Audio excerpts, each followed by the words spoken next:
morning and welcome to the Knowing Show. I am your host, Christene Marie. Y'all, I am reminded as we join together this morning and we review lesson 149 in A Course in Miracles. I'm just reminded I'm sitting here in my niece's room, actually, and I'm just looking out the window. And it was funny. I sat down at my computer this morning and was just kind of in go mode where, one of, I guess, the defining qualities of go mode is that I'm constantly operating in the future. I'm the actions I'm taking right now are for the next 5, 10, 30 minutes. And so I'm just kind of preparing for that. And I just took a moment to pause and I just looked up and I looked out the window and actually noticed the leaves on the trees and watched them blowing in the wind and just kind of saw and saw where I am. It's so easy for us to be driving home and be like, how did I even get home? Like, I don't even remember. It was so on autopilot. And so much of our lives can be lived in reaction or on default mode, where it's almost like when you put your car into auto drive and you're just not paying attention to even where you're going, much less how you get there. And so this is just our morning pause to just take a moment and even now look around us and tune into, like, I hear a faint buzzing of an airplane because I have a window open, and just looking at the trees. And y'all, we live in such a beautiful world. We really, really do. And there's so much to be grateful for, should we so choose. If that's going to be the perspective that we take today, that is going to drastically change the entire output and outcome of today, if we choose to make that be our perspective.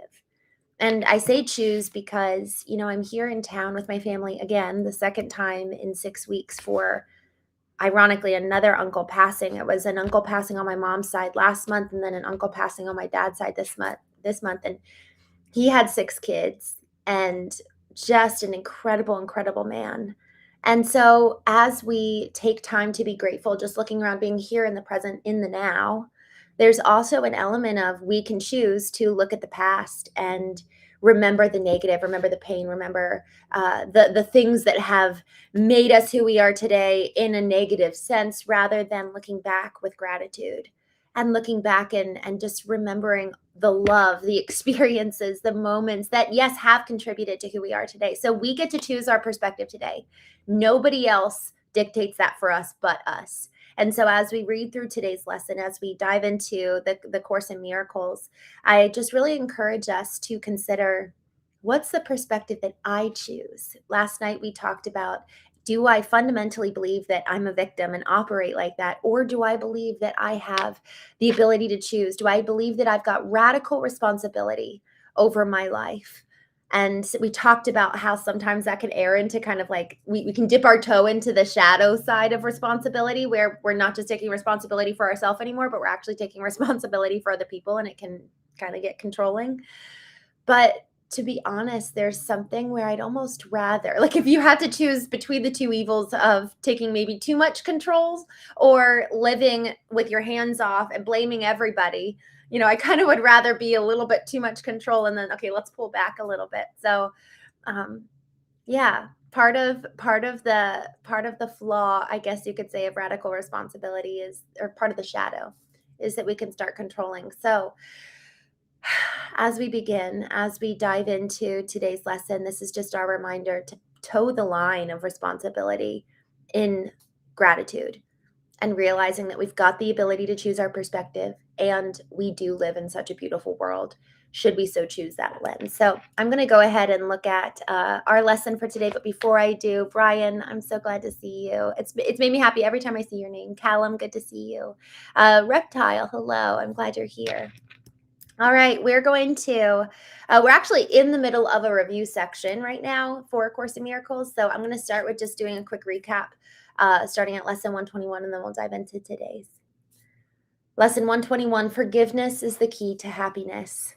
Lesson 122, forgiveness offers everything I want. Lesson 123, I thank my Father for his gifts to me. Lesson 124, let me remember I am one with God. Lesson 125, in quiet, I receive God's word today. Lesson 126, all that I give is given to myself. Lesson 127, there is no love but God's. Lesson 128, the world I see holds nothing that I want. Lesson 129, beyond this world, there is a world I want. Lesson 130, it is impossible to see two worlds. Lesson 131, no one can fail who seeks to reach the truth. Lesson 132, I loose the world from all I thought it was. Lesson 133, let me not perceive what is valueless, or let me not value what is valueless. Lesson 134, let me perceive forgiveness as it is. Lesson 135, if I defend myself, I am attacked. Lesson 136, sickness is a defense against the truth. Lesson 137, when I am healed, I am not healed alone. And that's actually the lesson that we're going to dive into today. Lesson 137, when I am healed, I am not healed alone. Today's idea remains the central theme or central thought on which salvation rests. For healing is the opposite of all the world's ideas which dwell on sickness and on separate states. Sickness is a retreat from others and a shutting off of joining. It becomes a door that closes on a separate self and keeps it isolated and alone. Sickness is isolation, for it seems to keep oneself apart from all the rest, to suffer what the others do not feel. It gives the body final power to make the separation real and keep the mind in solitary prison, split apart and held in pieces by a solid wall of sickened flesh which it cannot surmount. The world obeys the laws that sickness serves, but healing operates apart from them. It is impossible that anyone be healed alone. In sickness must he be separate and apart, but healing is his own decision to be one again, and to accept his self with all its parts intact and unassailed. In sickness does his self appear to be dismembered, and without the unity that gives it life. But healing is accomplished as he sees the body has no power to attack the universal oneness of God's Son. Sickness would prove that lies must be the truth. But healing demonstrates that truth is true. The separation sickness would impose has never really happened. To be healed is merely to accept what always was the simple truth and always will remain forever exactly as it has been. Yet eyes accustomed to illusions must be shown what they look upon as is false. So healing never needed by the truth must demonstrate that sickness is not real. Healing might thus be called a counter dream, which cancels out the dream of sickness in the name of truth, but not in truth itself. Just as forgiveness overlooks all sins that never really were accomplished, healing but removes illusions that never have occurred. Just as the real world will arise to take the place of what has never been at all, healing but offers restitution for imagined states and false ideas which dreams embroider into pictures of the truth. Yet think not healing is unworthy of your function here. For Antichrist becomes more powerful when Christ to those who dream the world is real. The body seems to be more solid and more stable than the mind, and love becomes a dream while fear remains the one reality that can be seen and justified and fully understood. Just as forgiveness shines away all sin and the real world will occupy the place of which you made, so healing must replace the fantasies of sickness which you hold before the simple truth. When sickness has been seen to disappear in spite of all the laws that hold it cannot be but real, then questions have been answered, and the laws can no longer be cherished nor obeyed. Healing is freedom, for it demonstrates that dreams will not prevail against the truth. Healing is shared, and by this attribute, it proves that laws, unlike the ones which hold that sickness is inevitable, are more potent than their sickly ones. Healing is strength, for by its gentle hand is weakness overcome, and minds that were walled off within a body free to join with other minds to be forever strong.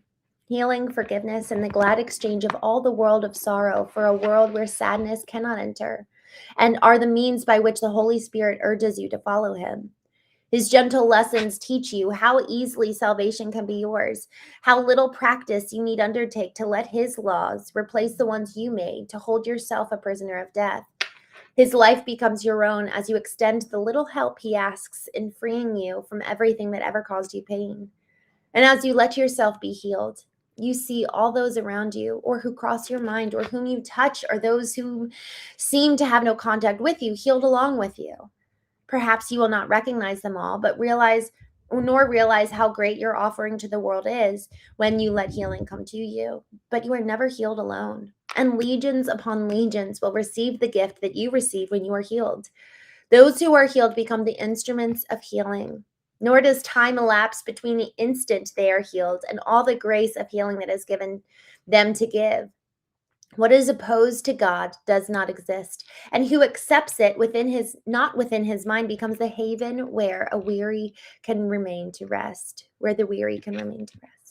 For here is truth bestowed, and here are illusions brought to truth. Would you not offer shelter to God's will? You but invite yourself to be at home. And can this invitation be refused? Ask the inevitable to occur, and you will never fail.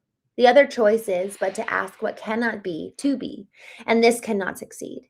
Today we ask that only truth will occupy our minds, that thoughts of healing will this day go forth from what is healed to what must yet be healed, aware that they will both occur as one.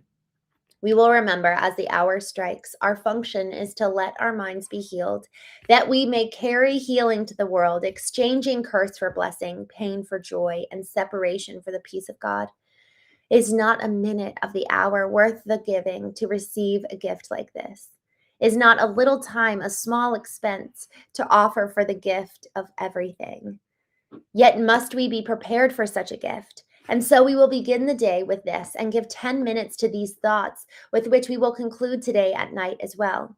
When I am healed, I am not healed alone, and I would share my healing with the world, that sickness may be banished from the mind of God's one Son, who is my very self.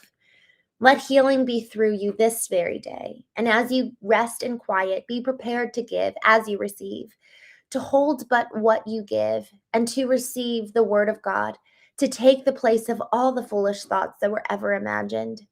Now we come together to make well all that was sick and offer blessing where there was attack. Nor will we let this function be forgot as every hour of the day slips by, remembering our purpose with this thought: when I am healed, I am not healed alone, and I would bless my brothers, for I am healed with them, and they are healed with me.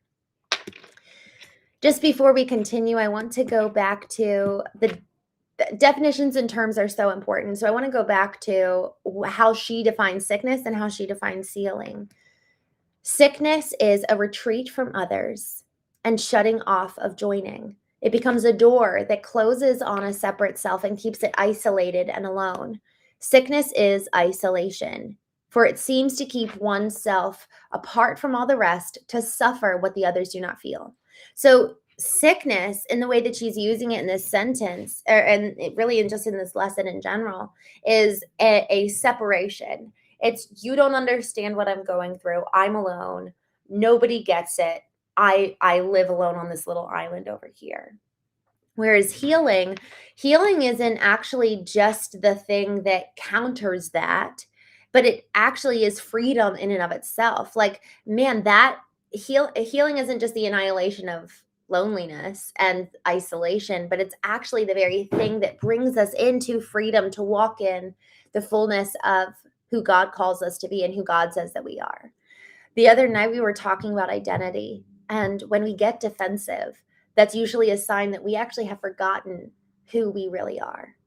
And when we're suffering in this sickness, in this state of isolation, in this state of nobody gets me, I'm alone, we usually will self-impose those walls of isolation, those walls upon behind which we'll hide.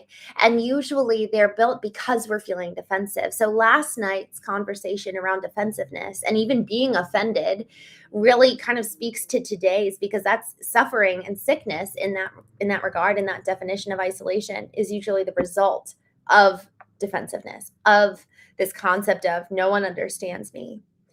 And y'all, this is where those narratives of what happened, when we had these experiences as children, the narratives that shape our worldview today are really important to analyze. For example, when I was 9, I formed a belief that it was me and God against the world. So yes, God is in my little bubble, but it fundamentally separated me from everybody else. And the thing that's so interesting is that what our mind believes, we look for external proof to reinforce that belief. So I will subconsciously be going into relationships, into even business relationships, and look for reinforcement of this subconscious worldview that I'm holding, that's me and God against the world, that I'm fundamentally alone. I will look for that to prove that that's true at a very subconscious level until I recognize, I don't believe that anymore, or that's no longer true. Because now when I look at the data from the last 20 years, I find, and even data when I was a kid, like, why did I choose to believe that? I think that I know why. I had such a loving home, and yet I did feel alone because my siblings all had each other. I'm one of 6 kids, but my 2 younger sisters were close in age. My older 2 brothers, and then my eldest sister.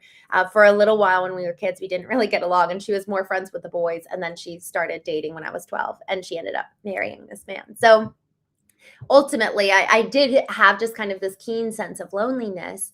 And so that narrative really formed for me, that then I was kind of looking for reinforcement. And then in my friend group, I felt kind of alone. And so every narrative and belief system that we take on as children, we seek to reinforce throughout adulthood until we are willing to change it. And until we kind of will wake up and be like, oh, what do I believe? What do I think? My mom and I were talking last night in the kitchen, and she was talking about, like, I think I actually need a new belief system in so many ways. And y'all, all of us do, because our beliefs, apart from conscious examination, we are taking on inherited beliefs, what was passed down for us, maybe even just copying. So we're taking what was modeled for us and taking it and making it ours. But we haven't really considered, what do I personally believe based on my experience, based on what I've read, based on what I've explored, based on what I've seen and felt and tasted and known and experienced and witnessed in life. What have I learned? The Latin root of intuition is intuere, to be taught from within. What is God telling me personally? Y'all, this is what's so cool, because on the Knowing Show, we talk about the activation of every single intelligence. Intellectual intelligence, 100%. We've been cultivating that since we were babies. We've been being taught how to talk, much less so, reading and mathematics and biology and the way the world works. We've been cultivating the intellect since childhood, but also emotional intelligence and spiritual intelligence and physical intelligence. We've got these other parts of us that, when activated, have data and carry data for us to learn from. And so, to that point, this belief system around sickness is fundamentally separation. Where do we self-isolate because of old belief systems that inform the way that we look at other people and even the way we look at God? And thus we cannot experience healing. And healing, to talking about terms and definitions, healing is the ability to really walk in freedom. Healing is freedom, for it demonstrates that dreams will not prevail against the truth. And healing, this is the other part of healing is shared. Healing is strength. And so this is where it's so incredibly potent with what healing can do, is that we talked about David Hawkins' book, Letting Go. I love, love, love, love, love this book. It effectively assigns numerical values to emotions. So if you're in pride, you're at level 150. If you're in shame, you drop all the way down to level 20. Whereas guilt, I think, is 50. So there's these kind of like low levels, low numerical value. But then, man, when you jump up into courage, you're at level 200. And then when you jump up into joy, you're at level 400. And then peace is level 600. So you kind of go incrementally up or incrementally down based on the emotional state. So if I'm in the state of sickness, of isolation, of these narratives of it's me and God against the world, these narratives of no one understands me, these narratives of I have to do life alone because I can't trust anybody, I'm going to be operating in the levels of fear and lower on the totem pole. Versus, man, if I am walking in freedom, if I'm walking in joy, if I'm walking in forgiveness, I am moving out of those kind of lower emotional levels, and man, I'm free. And like we were talking about yesterday, that defensiveness builds a wall, and then we end up inevitably kind of attacking ourselves, man, when we move up, we are moving out of that state of fear and that state of defensiveness because we know our identity. We know who we are, we know whose we are, and we know why we're here. So when we're able to be confident in who we were created to be, we're reallocating, we're switching our identity from what other people out there are saying that's horizontal and kind of lateral, looking to the right and to the left, and like, am I good? Who should I be? Who do you want me to be? Do I belong? I'd rather now I'm reallocating it to be one that's vertical. Well, who did God create me to be? And knowing that and operating from that place of knowing. Hence why it's called the Knowing Show. Do we know who we are, whose we are, and why we are? And the thing about that is that, man, once we're strong vertically, now we can be a blessing to those around us. No longer are we now looking for our identity to be found in them. We know who we are. And so we can actually bring that source of healing to them. It like is the ripple effect. It permeates from us. And we then can, there's this biblical concept about it being a city set on a hill, a light on a hill. And a city set on a hill where it's like, man, now we're strong and tall and confident and have courage. We're moving up in those emotional levels where people can experience healing by being with us now, where we're not bringing that feeling of isolation and sensitivity and defensiveness into these rooms, where now we're bringing healing and we're bringing love and we're no longer fueled by fear. That is the thing that can change an atmosphere of a room. That's the thing that ushers in love. So for me, as I'm going to be with my family in this time where it's just so devastating, what am I bringing? Who am I kind of ushering in? Am I ushering in peace? Am I ushering in forgiveness? Am I ushering in, ultimately, the presence of God? Y'all, every single one of us, when we tap into these four intelligences, intellectual, emotional, spiritual, physical, there is a gift that we can bring to every single human being that we come into encounter with.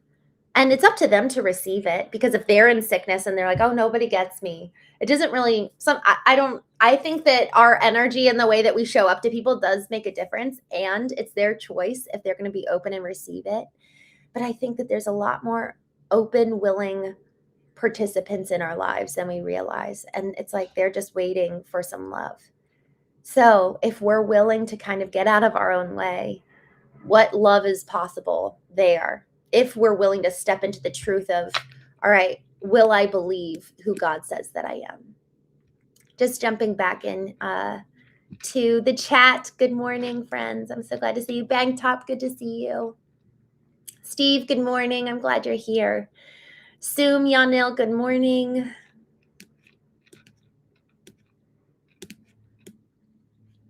I'm just looking through here.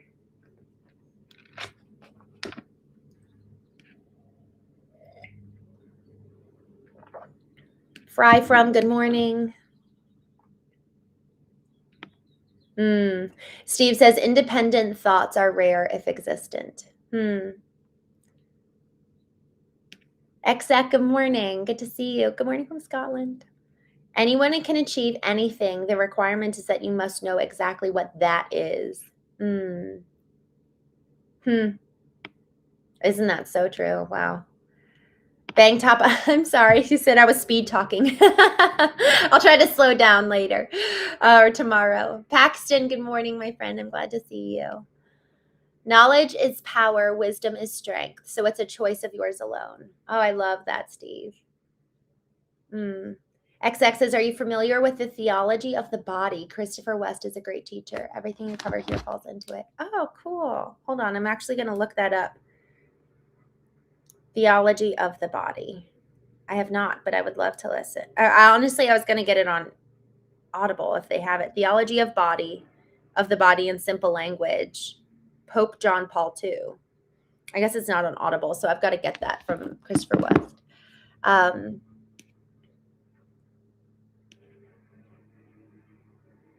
Hi, Raven. Thanks for joining. It's good to see you. Y'all, I need to jump off. I have a meeting with my dad, a business meeting for our family painting business. I hope you all have a wonderful day. Thank you so much for joining. I will be back on tomorrow. I because my schedule's a little funky, I texted my aunt this morning and waiting to hear back, and I just don't know what our plans for tomorrow are going to be. So I will schedule the show tomorrow as soon as I know. It might be a little bit earlier than normal, just to make sure that we chat, and or it could be late in the evening. So last night it was really fun to just hang out with y'all for an hour. So I'll let y'all know. I'll schedule as soon as I have clarity on the day. But thank you all so much for joining. Have a happy Friday, and I will see you